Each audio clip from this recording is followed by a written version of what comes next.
మా మార్కు సువార్త 4వ అధ్యాయము 24వ వచనం. మార్కు సువార్త 4వ అధ్యాయము 24వ వచనంలో దేవుడు ఒక చక్కటి మాట మాట్లాడుతున్నాడు.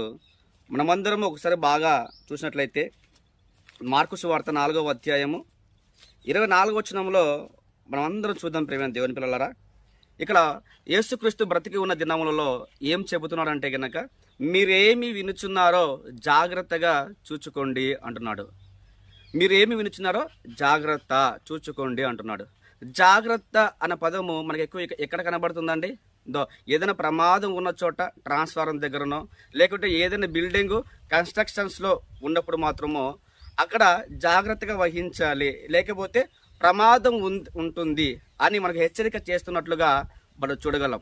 అయితే కనుక అక్కడ ప్రమాదం ఉంది కనుక జాగ్రత్త అన్న పదము పెట్టాడంటే కనుక ఒక అర్థం ఉంది. కానీ దేవుడు వాక్యము దగ్గరికి వచ్చేసరికి జాగ్రత్త అన్న పదాన్ని తగిలించడం మనం చూస్తున్నాం. మీరేమి వినుచున్నారో జాగ్రత్త అని అంటున్నాడు. అయితే కనుక వాక్యము దగ్గర జాగ్రత్త అవసరం అంటారా?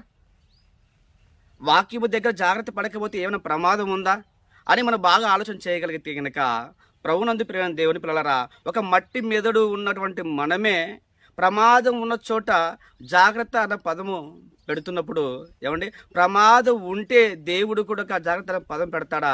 ప్రమాదం లేకపోయినప్పటికీ పెడతాడా? చెప్పండి. ప్రమాదం ఉంటేనే దేవుడు కూడా జాగ్రత్త అన్న పదాన్ని పెడతాడు అని మీరు మర్చిపోకూడదు. అయితే జాగ్రత్త చూసుకోకపోతే ప్రమాదమే ప్రియమైన దేవుని పిల్లలరా.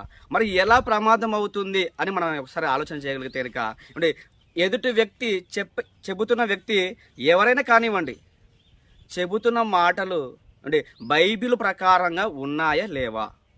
ఒకవేళ ఉన్నాయి అనుకోండి, మనము జాగ్రత్తగా చూచుకొనకపోతే వాటి ప్రకారంగా మనం బ్రతికామే అనుకోండి, ఏమండి, నిశ్చింతంగా మనం మరణించిన తర్వాత పరదేశకు వెళ్ళి పరలోకానికి వెళ్ళిపోతాం. ఒకవేళ వారు చెప్పిన సంగతులు తప్పుగా ఉన్నాయనుకోండి, అసలు రాంగే అనుకోండి, వాళ్ళు చెప్పిన సంగతులు అన్నీ, వాటి ప్రకారంగా మనము ఒకవేళ చూచుకోకపోతే వాటి ప్రకారంగా మనం బ్రతికితే కనుక మరి ఎక్కడికి వెళ్ళిపోతామో తెలుసా అండి? మరి నిత్యం మండు నరకానికి జారిపోతాం. అయితే కనుక ప్రమాదం ఉందా లేదా అంటే జాగ్రత్త చూసుకోకపోతే ఖచ్చితంగా ప్రమాదం ఉంది.